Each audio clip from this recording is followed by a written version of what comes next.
السلام علیکم دوستوں، ہم چند دوست ہیں جو یہاں پر ڈاکٹر پرویز خود بھائی کی خدمت میں حاضر ہوئے ہیں اور ان سے بہت سے جو فکری ہمارے جو کنفیوژنس ہیں اور جو پاکستان میں مسائل ہیں اس حوالے سے ڈاکٹر صاحب کا موقف جاننے کے لیے یہاں پر ہم موجود ہیں۔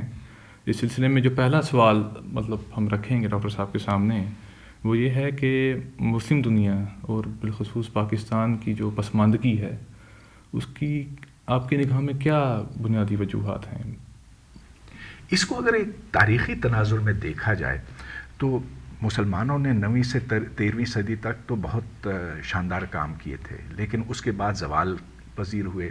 زوال اس لیے آیا کہ ایک فکری پسماندگی، ایک فکری سختی آ گئی جس میں سائنس سے اور ریاضی سے اور منطقی سوچ سے دوری اختیار ہوتی گئی۔ اب یہ سلسلہ تو چلتا گیا ایک طویل عرصے تک۔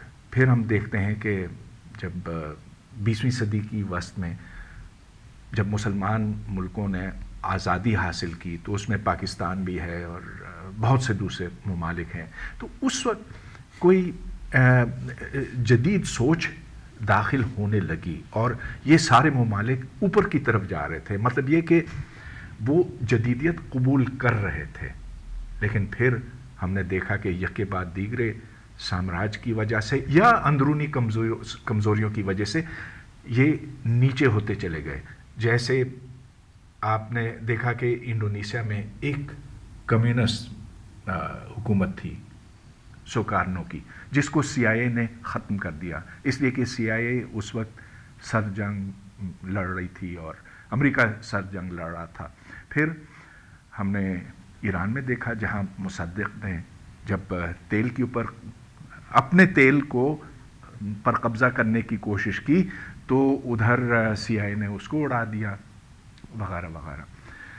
اب صورتحال یہ ہے کہ مسلمان اکثر و بیشتر ماضی کی طرف دیکھتے ہیں۔ وہ کہتے ہیں کہ کیونکہ ہم اس وقت بڑے راسخ الاعتقاد تھے کہ ہم قرآن اور سنت پر عمل کرتے تھے، اسی لیے ہم اتنے عظیم تھے۔ تو نسیم حجازی کے ناول تو آپ نے بھی پڑھے ہوں گے۔ اب یہ وہ سوچ ہے جو عام ہو گئی ہے اور یہ وہ سوچ ہے جو ہمیں پیچھے کھینچے ہوئے ہے۔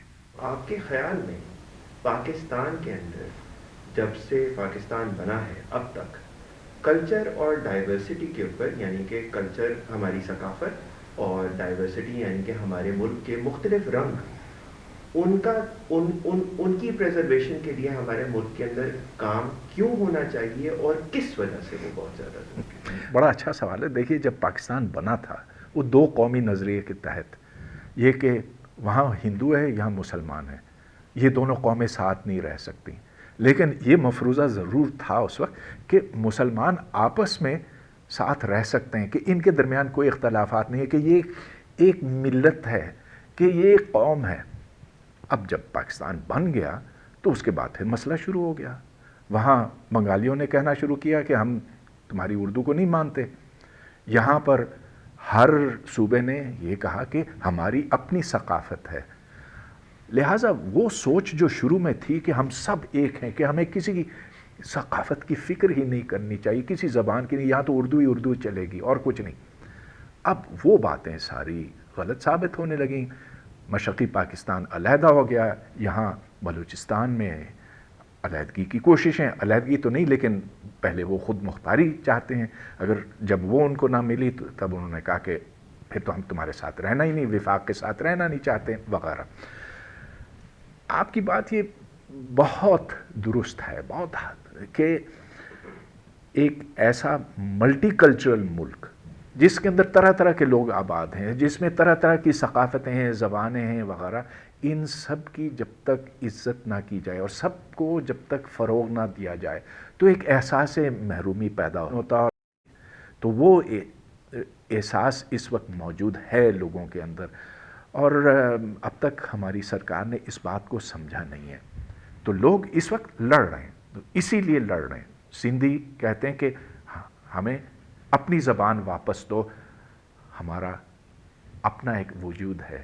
کراچی کی مثال ہمارے سامنے ہے، وہاں لوگوں میں کتنے اختلافات ہیں، وہ لسانی بنیادوں پر ہیں، وہ طبقاتی بنیاد پر ہے، وہ ہر لحاظ سے، کوئی کہاں انڈیا سے کہاں سے آئے، کوئی کہاں سے آئے، وہ کہ سب اردو بولتے ہیں لیکن ساتھ نہیں رہتے ہیں.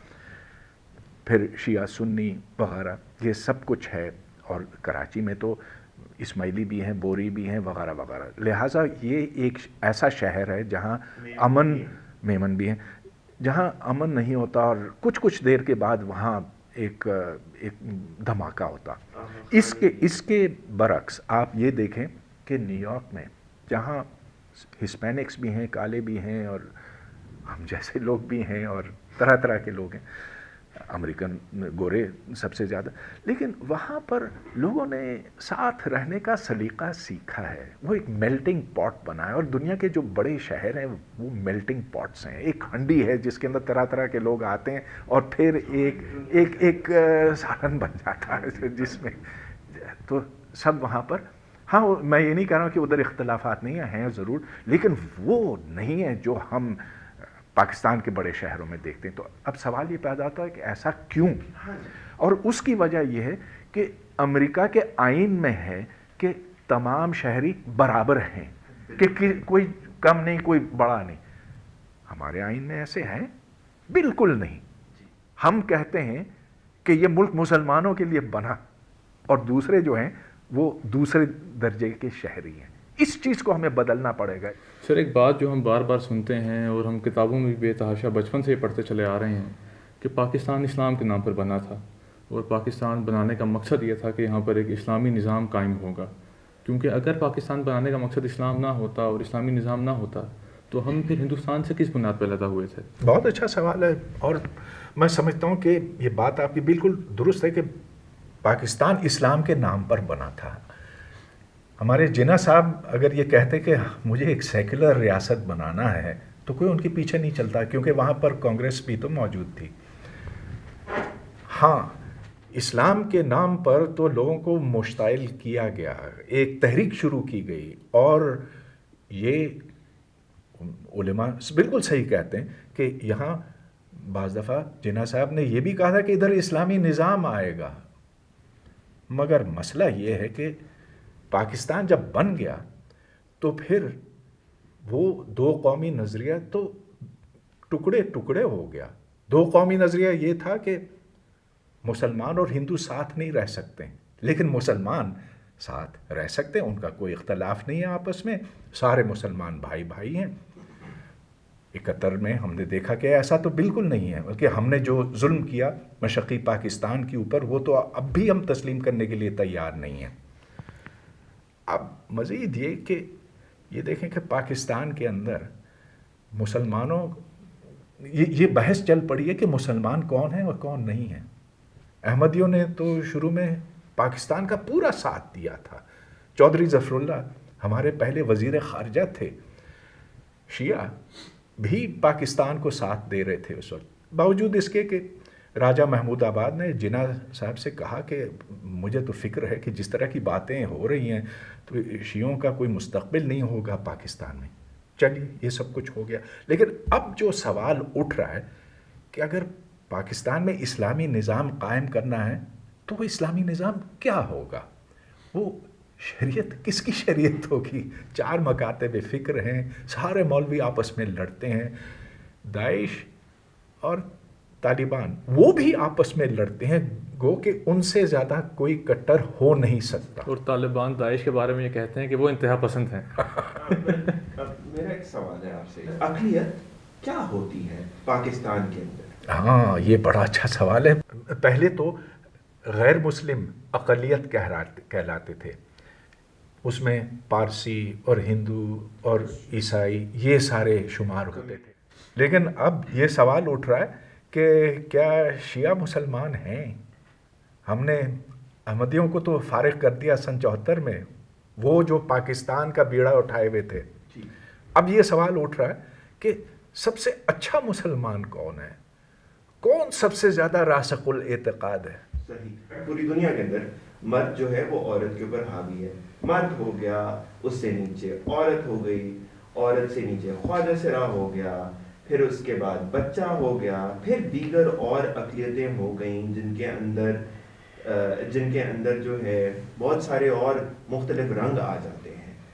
تو ان کے حساب سے اسلامی جمہوریہ پاکستان کے اندر ٹالرنس اور کے متعلق سے کیا کانکریٹ سٹیپس ہوئے ہیں اور کیا ہونا چاہیے اسلامی جمہوریہ پاکستان کے ہونا تو یہ چاہیے کہ مرد اور عورت کو برابر کی حیثیت ملے, اور جیسا اب امریکہ میں ہم نے تو ایک اس سے آگے بھی قدم دیکھا ہے جس میں دوسرے سیکسز کو بھی اب آنے دیا جا رہا ہے. مگر وہ جنگ تو بعد کی ہے. اب جو بڑی جنگ ہے وہ یہ کہ عورتوں کے اوپر وہ ظلم ہو رہا ہے جو آج سے 20 30 40 سال پہلے نہیں ہوتا تھا, اس لیے کہ یہاں پر ایک کٹر پن آ گیا. اب جیسے اسلامی نظریاتی کونسل نے یہ کہا کہ ایک بچی کی شادی پر وہ کسی بھی عمر کی ہو سکتی, وہ عمر کی کوئی قید نہیں ہے, وہ 7 سال کی بھی ہو سکتی ہے, بس یہ کہ نکاح جو ہے وہ رخصتی جو ہے وہ 14-15 سال میں ہونی چاہیے اس.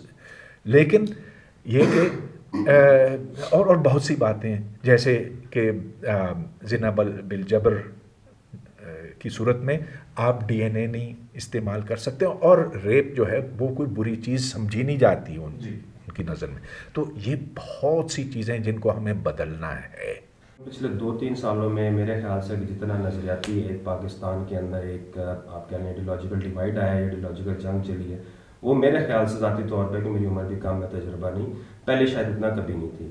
تو اب ایون پڑھے لکھے لوگوں کے ذہنوں میں یہ سوال کھٹکتا ہے, اور ایون وہ بھی جو ہے اس کو صحیح طرح ڈفرینشیٹ یا اس میں امتیاز نہیں کر پاتے کہ لبرل کون ہوتا ہے, ایک سوشلسٹ کون ہوتا ہے, ایک سیکولر کون ہوتا ہے, اور ایک ایتھیسٹ کون ہوتا ہے. یعنی کہ یہ جو آپ کہہ لیں جو اصطلاحات ہیں اس حوالے سے عوام الناس میں اور ایون ہمارے جو پڑھے لکھے لوگ ہیں ان میں بہت زیادہ کنفیوژن پائی جاتی ہے. تو اس حوالے سے ذرا اگر آپ کچھ. لبرل سے مراد وہ شخص جو شخصی آزادی کو اہمیت دیتا ہے, اس کو ترجیح دیتا. وہ ایک لبرل یہ کہتا ہے کہ مجھے حق ہے کہ میں جو کھانا چاہوں, جو پینا چاہوں, جو لباس پہننا چاہوں, یہ مجھے کسی اور سے اجازت لینے کی ضرورت نہیں ہے. ایک لڑکی یہ کہہ سکتی ہے کہ میری مرضی ہے کہ میں برقع کروں, میری مرضی ہے کہ میں نہ کروں. وہ یہ کہہ سکتی ہے کہ میں اپنی مرضی سے شادی کروں گی, یہ میرا حق بنتا ہے. تو ایک لبرل سوچ کی مثال یہ بنتی ہے. اب لبرل طرح طرح کے ہوتے ہیں. کچھ کہتے ہیں کہ ملک کے اندر سوشلزم ہونا چاہیے, کچھ کہتے ہیں یہاں پر نہیں, کیپٹلزم ہونا چاہیے, آخر جس کی صلاحیت بنتی ہے وہ اسی حساب سے کمائے کھائے جو بھی, اور یہاں پر کوئی سوشل نیٹ نہیں ہونا چاہیے. تو ہمیں لبرل اور سوشل کو آپس میں کنفیوز نہیں کرنا چاہیے. جہاں تک سیکولر کا تعلق ہے, ایک سیکولر شخص ہے, ایک سیکولر شخص وہ ہے جو ریاست اور انفرادی معاملات کو علیحدہ کرتا ہے یا علیحدہ کرنا چاہتا ہے.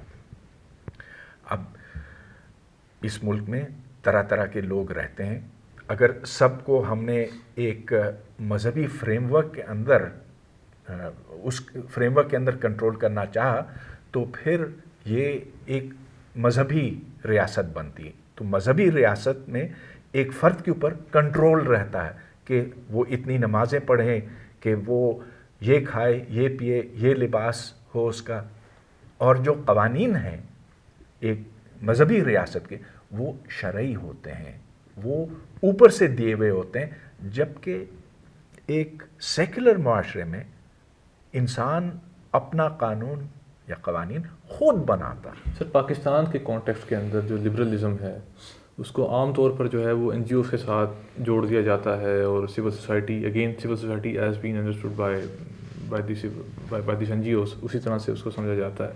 اور عام تاثر یہ پایا جاتا ہے کہ یہ تو کوئی بیرونی ایجنڈے پر کام کر رہے ہیں, ان کو بیرون سے خود بخصوص امریکہ سے کوئی فنڈنگ وغیرہ ہوتی ہے, اور پاکستان میں جب بھی کوئی ملا گردی کا واقعہ ہوتا ہے تو اس پر تو ظاہر سی بات ہے، بات وہ کرتے ہیں اور وہ کرنی بھی چاہیے، مگر جب ڈرون اٹیکس ہوتے ہیں اور اس میں مطلب وہاں سے بھی مطلب امریکہ کے خود اپنے حلقوں سے اس پر جو ہے مزاحمت ہوتی ہے اور اس پر بات ہوتی ہے کہ زیادتی ہو رہی ہے اور اس میں بے تحاشا بے گناہ لوگ مارے جا رہے ہیں، یا مطلب بہت سے معاملات ہیں جس کے اندر امریکنز یا امپیریلسٹ پاور جس کو ہم بولتے ہیں، سامراجی ممالک جو ہیں وہ اس میں انوالو ہوتے ہیں ان معاملات میں، تو اس پر بات چیت نہیں کی جاتی، بلکہ بہت سے جو لبرل حلقے پاکستان کے تھے وہ تو جنرل مشرف کے حامی تھے جب انہوں نے جمہوریت کا تختہ الٹ کے اس ملک میں ماشاء اللہ نافذ کیا تھا۔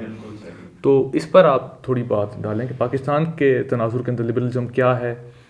دیکھیے، پاکستان میں کسی پر الزام لگانے میں دیر لگتی نہیں ہے۔ آپ کہہ سکتے ہیں کہ یہ اسرائیل کا، یہ انڈیا کا، یہ امریکہ کا ایجنٹ ہے، اور بغیر کسی ثبوت کے، تو یہ ایک ایسی چیز ہے جو ہم ٹی وی پر تقریباً ہر روز دیکھتے ہیں۔ لیکن چلیے ہم جو مختلف معاملات آپ نے اٹھائے ان کو ایک ایک کر کے دیکھتے ہیں۔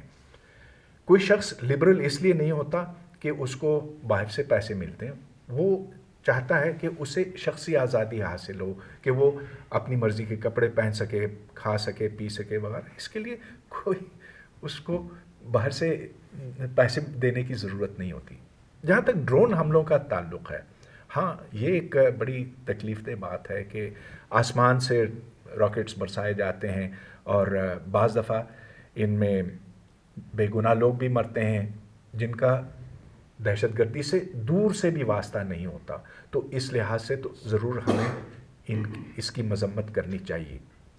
لیکن اب مسئلہ یہ پیدا ہوتا ہے کہ جن علاقوں میں ڈرونز استعمال ہوتے ہیں وہاں تو کوئی ان دہشت گردوں کا مقابلہ کرنے کے لیے پہنچ نہیں سکتا۔ اگر آپ وہاں پر جہاز بھیجتے ہیں یا توپ خانہ استعمال کرتے ہیں تو اس سے تو بہت زیادہ لوگوں کے مرنے کا خدشہ بنتا ہے۔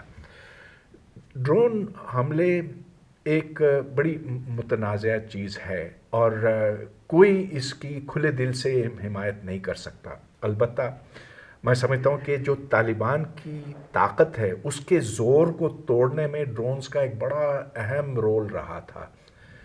آخر ہمیں ان کے ساتھ تو لڑنا ہے، اور سوال یہ پیدا ہوتا ہے کہ کس ہتھیار کے استعمال سے ہمیں ان سے لڑنا چاہیے۔ دوستوں، اب کچھ وقفے کے بعد ہم اس گفتگو کو بعد میں جاری رکھیں گے۔ پہلے حصے کا میرا خیال ہے یہاں پر اختتام کر دینا بہت مناسب ہے۔